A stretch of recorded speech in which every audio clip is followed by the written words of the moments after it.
Hi, everybody. This is a quick instructional video for how to submit a presentation topic, how to come up with a presentation topic, and just some general items that you should be familiar with.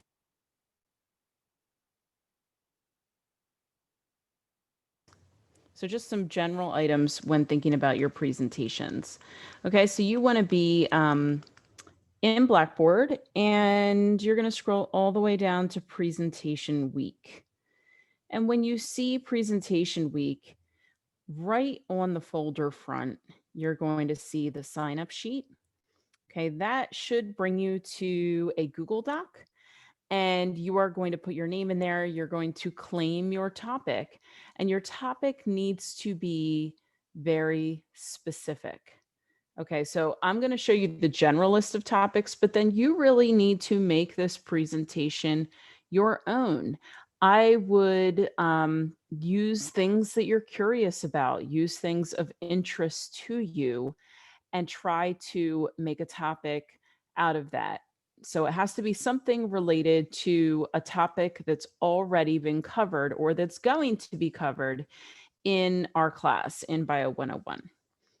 So I'm not going to click on the Google Sheet because I know some of you are already in there and you've come up with topics, but I am going to click on the possible list of topics just so that we can take a look at it together and I can give you some ideas as to what is too general, what is too specific. I'm sorry, not too what is actually being specific. I guess there is a way that you could be too specific where you wouldn't have enough information. But let's go ahead and take a look here. So this is just possible topic ideas. So in this course, we definitely talked about DNA, but you can't just do your presentation on DNA. You can't tell me about the bases and the molecule and how it was discovered, because that is what you learn in the course. So you need to go above and beyond things that were in the course and find a topic that is related to DNA that maybe has some current event implications. So something that's interesting right now is gene editing, in addition to what we would call CRISPR. If you haven't seen anybody take that topic, then you could take that topic. That's a really interesting topic to research. There's GMOs. Almost everybody at this point has heard of a GMO, and you might not even really know what it is. So this would be a good opportunity for you to do a little research and find out, well, what is a genetically modified organism and how has it impacted the food industry? Or it doesn't have to impact the food industry. There are GMOs that are not food related at all. And transgenics. What are transgenics? What is the field of transgenics? How can it benefit people? Is there anything scary about it? So that would just be, some ideas about DNA. Are there more than just this? Sure, I'm sure that there is, but what you don't want to do is you don't want to give me just some general background information on DNA or even how it was discovered. You want to look to current events. So same thing with cells. We learned about cells in this course, prokaryotic cells, eukaryotic cells, plant cells versus animal cells. So I don't want to know, I don't want a summary of what you've learned in the course. I want you to go beyond the course. How about cells and maybe being resistant to antibiotics, which is a huge issue, especially in this time period where a lot of people are getting sick, and not from viruses, but from bacteria. And why don't we ever seem to have enough antibiotics? There's also plastic eating organisms. So things like bacteria that can actually eat plastic and maybe help clean up our oceans. Or how can we use cells in research? How are cells used in research? How are stem cells used in research? So that's just some ideas about cells. Now, I'm not going to go through the entire list here, but I did notice that number 4 seemed to be pretty popular. Biological molecules. So we're talking either carbohydrates, proteins, lipids, or nucleic acids. So you would narrow that down.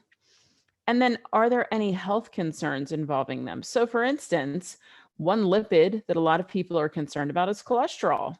Is it good? Is it bad? What contributes to your cholesterol? What is, why is there an issue with cholesterol? I mean, it seems to be okay to be in the cell membrane. So why is there even an issue?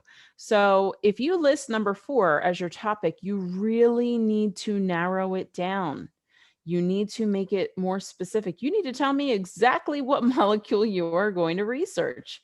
I want to know its name. Give me the exact molecule. Because remember here that picking a topic is just part of the battle of doing the presentation. And then we have some of the other topics that we've covered in the class, such as enzymes, photosynthesis, plants, all sorts of things with plants. Cellular pathways. Cellular pathways would be what we call signaling pathways and how they work. You might even find a signaling pathway that is related to COVID. There are some pathways that have been discovered related to COVID. So, if that interests you, you could certainly pick that. And then we have ecology and evolution, sort of our topics that finish up our course. So, we are going to talk a little bit about some of the deforestation and global warming, but we're not going to go into great detail in this class about those. So this is your opportunity, if those interest you, to go into detail. Okay. So that's how you pick a topic. You shouldn't just be telling me, you shouldn't just be copying and pasting these. You should be listing something more specific. Okay. Let's go back.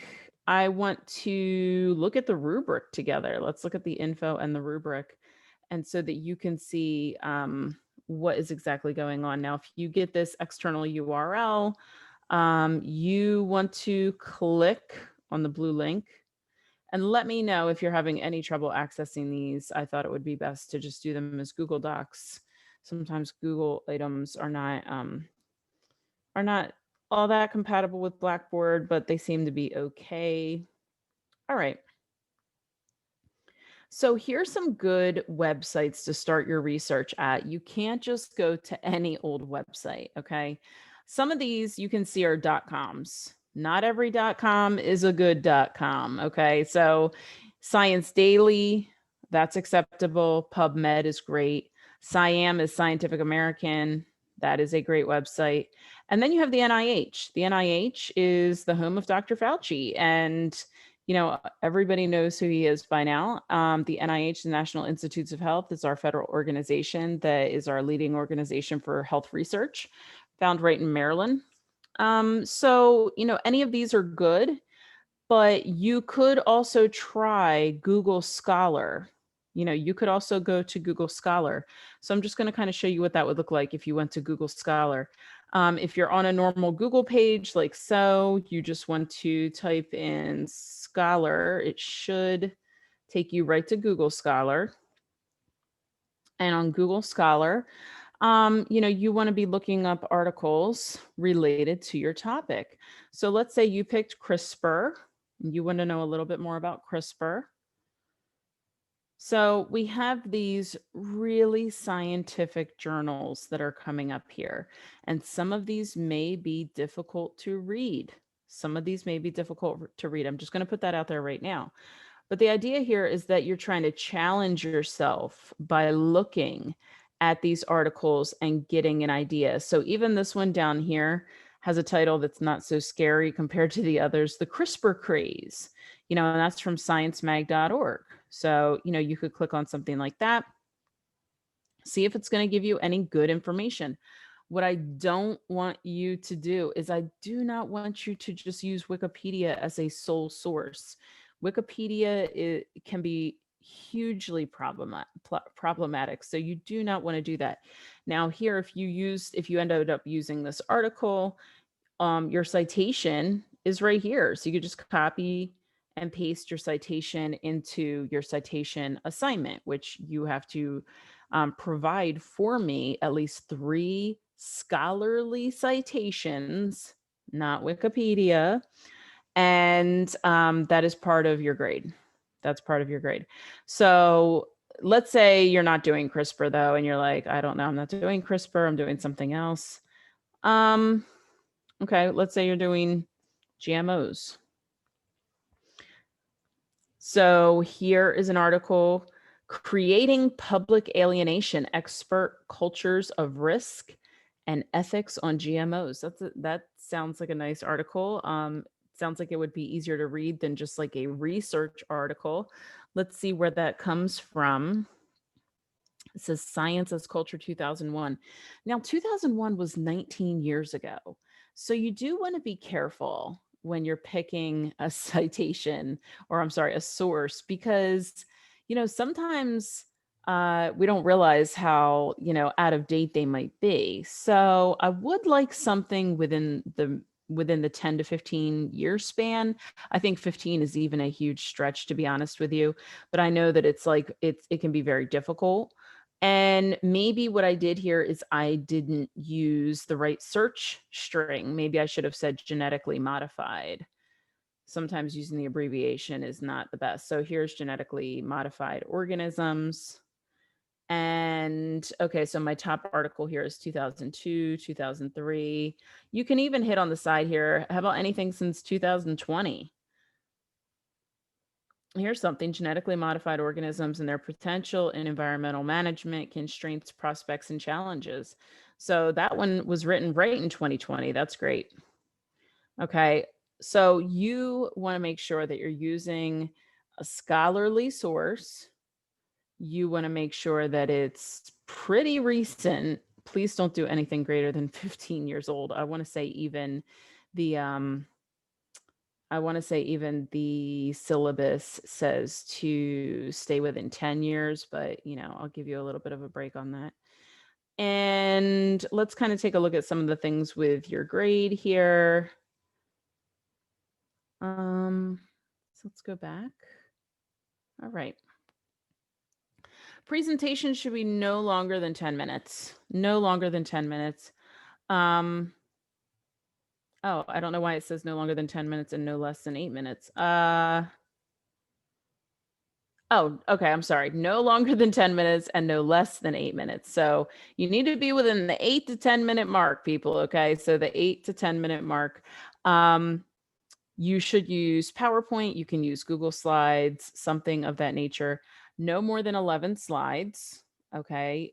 The idea here is that you're making abbreviated slides of information. You're not just copying and pasting information into slides. So it does say do not use words whose definitions you don't know. That's always a wise thing in making a research project. And you will need to make at least one slide a research slide. So you will have to talk about what kind of research is currently being done on your topic. The research slide must include an explanation of a study pertaining to your topic. It is not adequate to have a slide stating that there is just a lot of research going on. That's not okay. I have seen that before in class, and that doesn't count. You're not going to get any credit for that slide. If you do embed any videos, they should not be longer than 2 minutes. Okay, so if you do find a video and you want to snip a segment of it, let me know. I might be able to help you out with that. If you need help with snipping a video. And then there's our 3 scholarly resources that we're looking for. So it says, here's a website that explains scholarly resources. So this does tell you like, how do I know if something's scholarly or not? And you shouldn't be using Wikipedia. You could probably use Wikipedia to find sources. Like if I went to Wikipedia right now and I typed in CRISPR,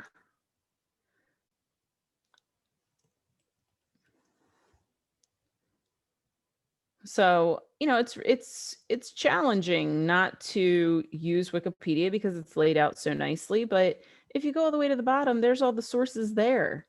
So you could pick one of these sources. You could find one of these. Of course, it needs to be recent, and you could talk about whatever research is being done with CRISPR. I mean, look at this. There's over 200 resources here. So there has to be at least 3 that are easy to understand. There would have to be at least 3. So you can do something like that where you can use Wikipedia to find sources, but I wouldn't use Wikipedia otherwise. Let's go back. You can use APA citation or MLA citation. A lot of you said that you already know how to cite stuff, and I think that's great. Let's kind of see what Purdue OWL has in terms of, what the expectation is for citations.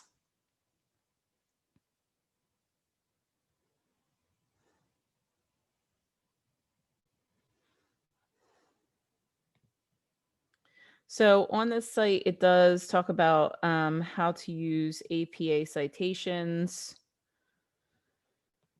You might have to look for it just because the website has changed over the years. Okay, so it's in the writing lab. And over on the side, it does tell you, depending on your source, how to cite things. So here's all the different ways. If you have author or authors, how would you cite something? If it was an electronic source, I mean, electronic sources are pretty much what a lot of people are using these days due to the internet. So cite your source automatically in APA. You can put the website in there and then hit cite and it will cite it for you. EasyBib also does the same thing. So, but you should try to look for the author. Some websites do have authors. So you should try to find the author. So like here, this is an example where D. Price was the author of a website. And the title of the page was Laziness Does Not Exist. It was found on Medium and then the URL. Okay. So oftentimes what I see is I see students that are just giving me the URL. That's really unacceptable. That's not an official citation. So you do need to cite properly. And that was APA. So MLA is a little bit different, but you can use either. And then you're going to create 3 short answer questions to ask the class during your presentation. Now, if we were in class, if we were in person, you would use these questions to kind of do a check to see if people were listening to you. But I still do want you to put 3 questions on a slide. It can be at the very end. It will not be counted towards your talk and it shouldn't be trivia questions. So it's not like having those 3 questions eats up your minutes. It doesn't eat up your minutes. Okay. But those 3 questions should still be in there. Okay. So presentation should be submitted on Blackboard and I'm going to make a post for that. And also I'm going to give you an opportunity to do a voiceover of your presentation so that you could actually like talk about your presentation. But one thing I just want you to be really clear about is when you're doing Google Slides or when you're doing a PowerPoint, it should not be wordy. It really should not be wordy. And I know that's found in my rubric. So this is showing you like all the different points here. Introduction to the topic, explanation of scientific studies. Oral communication is only one that I can grade you if you're doing a voiceover. And I am going to strongly suggest that you guys do that. I'm not going to play them for anybody else. The classes, it's just going to be me. And I'm not a scary person. So, you don't need to be afraid. But your PowerPoint, it says right here, maximum amount of words per slide is 30. If you're coming up with more than 11 slides and because you are being wordy, then you need to pare down your words. It's PowerPoint, not power paragraph, right? There should not be a paragraph on your PowerPoint at all. It should be just bulleted points. Okay, so, and then we have your references that are cited and you're going to send those to me. And then your post-presentation questions. Now, I can't grade you on proper attire, posture, and attitude. I can't grade you on that. So those would have been deductions if we were in class, but I can't grade you on that. So that doesn't really count. In a normal semester, it would have counted. And then these are deductions. So, if you have too many infractions, like there's paragraphs on the slide, there's things that are incorrect, there's a ton of misspellings, you embedded a video that was over 2 minutes, then I'm going to have to deduct points. So this is worth 100 points. This is worth the same as an exam grade. So you can almost look at it as your last exam in class. But anyway, that is everything with the presentation. And I'm going to go back to Blackboard just for a moment, because I want you to see that in presentation folder, there is, okay, let's see where this is. Actually, it might not be in presentation folder. Let's see. I think I put it in exam 6 because you're going to need to do this early. Yeah. So in exam 6 week, which is coming up, not that far away, this is where you're going to submit your 3 scholarly resources, and they have to be in correct format. They have to be in correct format. I do say here that it's got to be within the past 5 years, but I'm going to give you a little bit of a break on that. You know, I did say 10 to 15. I don't really like saying that because science changes so much, but sometimes it's very difficult to find things that are that recent, but try. Okay, failure to adhere to these guidelines will result in a lower grade. And then this is just an example of what a proper citation of an anatomy and physiology textbook would look like. So if you were citing a textbook, you know, you would list the people's last name, and then the title, and then of course the publisher and where it was published. Okay. So if you have any questions about presentations, please contact me, especially if you've never used PowerPoint or Google Slides before. You know, we can probably set up a Zoom session where we can go through that. So make sure you contact me if you have any questions, and make sure that you understand that the scholarly resources are due soon. All right, thanks, guys.